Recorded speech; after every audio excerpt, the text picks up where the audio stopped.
we have a new Ubuntu version that released recently this October. It's like that every 6 months, where the first Ubuntu release of a year is usually April, which is the fourth month. And then 6 months later, we get, well, October. So that's usually the Ubuntu release cycle, basically. And today we're going to take a look at it. So, first of all, we're going to go ahead and open up VirtualBox, because why not? VirtualBox is easy to use, so we're going to hit New, and we're just going to type in Ubuntu. This is a 64-bit version. I'm pretty sure that's the only architecture that Ubuntu is officially on, but I could be wrong. So, we're going to make it use 4 gigs of our RAM. Create a virtual hard disk. Do a fixed size here. Let's do that much for a review, so 12 gigs should be good enough. And now we just insert the ISO here. We're gonna take a look at it. So as you can see, the grub menu font looks pretty different overall. I don't know why they changed it. It's weird, but I guess it's to make it more clear. So let's just select Ubuntu. So as you can see, we got the really creepy wallpaper. However, oh, that was pretty loud. But as you can see, we got a. So let's just head straight to the installation here. It looks like Ubuntu by default is using, well, it looks like a light theme since it's white and all that. So I guess we'll continue. We're gonna install third-party software. Guess we'll prepare the drivers here. It looks like in this environment it's just GNOME, nothing special here. Oh, okay.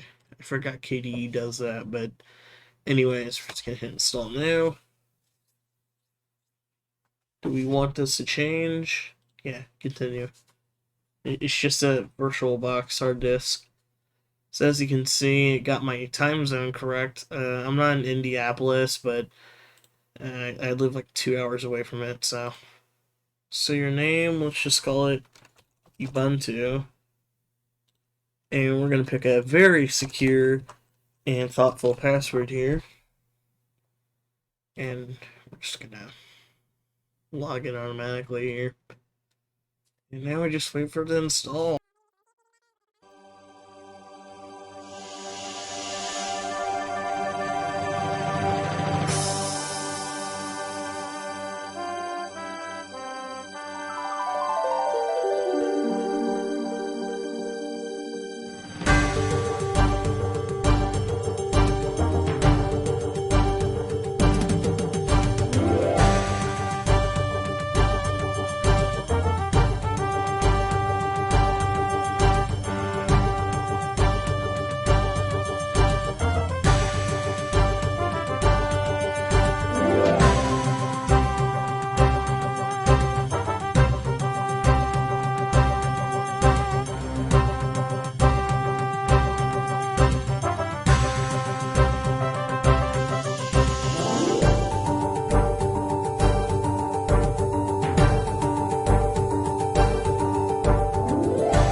Alright, so this is a pretty typical Ubuntu setup, connect your accounts. I'm not going to do that. No, do not send me information.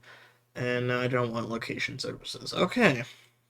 Um, it is Ubuntu. I mean, nothing really special about it. And I mean, that's fine. If you guys like Ubuntu, and you say, hey, it just works, nice. And also, I'm gonna. Oh my god. I have to download guest editions. I did that a long time ago. Just insert it. Oh my god. Yes, just overwrite it. Okay. Sorry about that, boys. Okay, and girls. So we got VBox Guest Edition 6.1.26. Contains software. Yes. We're gonna ignore this pop-up until we get this done, and then I'll restart this virtual machine.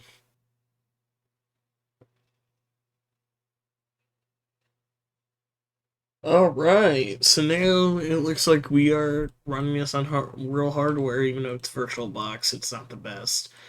But as you can see, here we are finally. We're in the Ubuntu desktop in my 1920x1080 display, volume rocker. And yeah, this is basically Ubuntu with GNOME 40. That's really about it. However, I heard that Ubuntu is going to use Pipewire, so that's pretty cool. Even though I use Pulse Audio on Arch, however, I will switch to Pipewire pretty soon after I learn how to configure it a bit. But yeah, so and also improved Wayland support for NVIDIA cards because NVIDIA is proprietary and it kind of sucks. I even run NVIDIA myself. If we go over here and type in NeoFetch, as you can see, it says I'm running a GTX 1050 with 16 gigs of RAM and a Ryzen 3. So, yeah.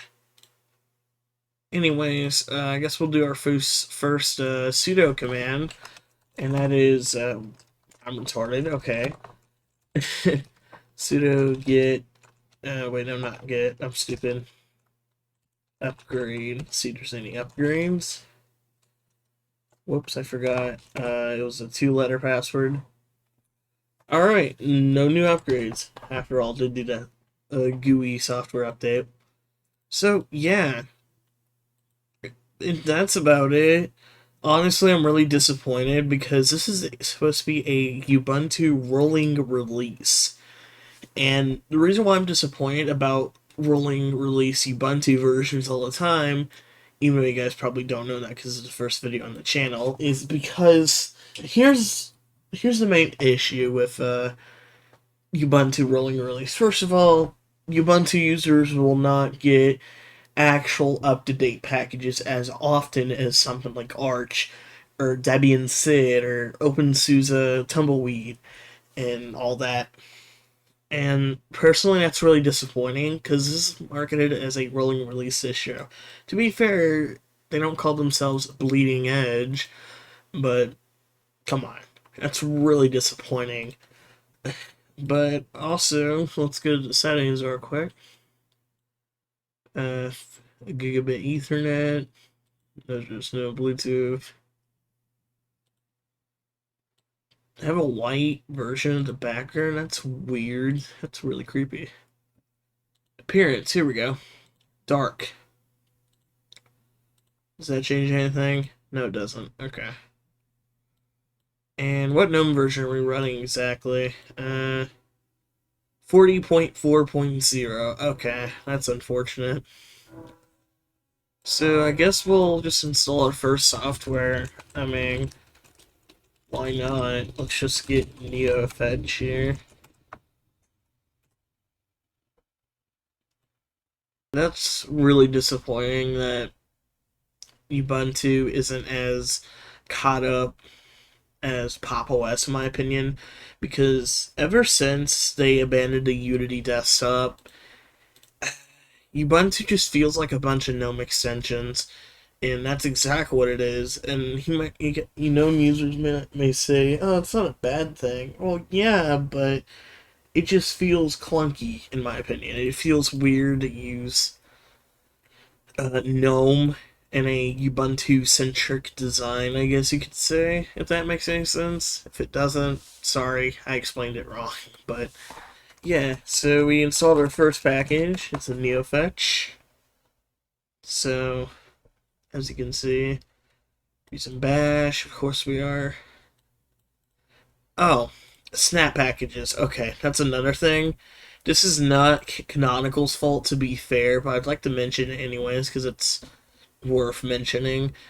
Mozilla Firefox, it is not using the APT version or the Debian package version anymore for Ubuntu releases. Instead, it is actually using the Snap version. However, you might think, oh, it's Canonical forcing everyone to use Snap. No, it's not. It's actually Mozilla's fault, as they admitted that this is not Canonical's decision. It was actually completely Mozilla's. That really sucks, in my opinion, but can't do anything about it. Plus, there's a lot. And plus, it's not a huge deal. It's not like Windows 10 or Windows 11 where you can't even remove it. You can just do this. Snap. Is there purge? Okay. No, there isn't. Remove Firefox. And as you can see, it's disconnecting Firefox and all that shit. And it's gonna just like wipe it, basically. And if I remember correctly, the APT versions is still in the APT repositories. So there's really nothing special. I mean, there's really nothing to complain about because this is a Linux system, guys. It's not like it's Windows where where you're forced to have Microsoft Edge installed unless you use some third-party tool, which makes it even more inconvenient because I don't like to use third-party tools because that can break the computer or the operating system. So now let's do apt install Firefox. And there we go, Firefox. However, I want Wayland to be a really good successor to Xorg, and it has been lately. I'm just now waiting for NVIDIA to step up their game here and release it for KDE, window managers, and all that junk. But it seems like Canonical's being ahead, at least, by incorporating NVIDIA Wayland. So that's really nice. If you're a Ubuntu user who's a NVIDIA user, you can now use Wayland like everyone else. So that's nice. Overall, this is your average Ubuntu release. There's nothing to talk about. It's not bad. It's not good either. It's just nothing innovative except what I said about NVIDIA cards now being able to use Wayland perfectly. I don't know if it's perfectly, but yeah. But at least we can comment about this really, really creepy wallpaper. I don't know who designed this, but man, I remember commenting a 21.04 wallpaper looking like ball sacks. So I guess this is a step up from that, but nothing else. But yeah, that's about it.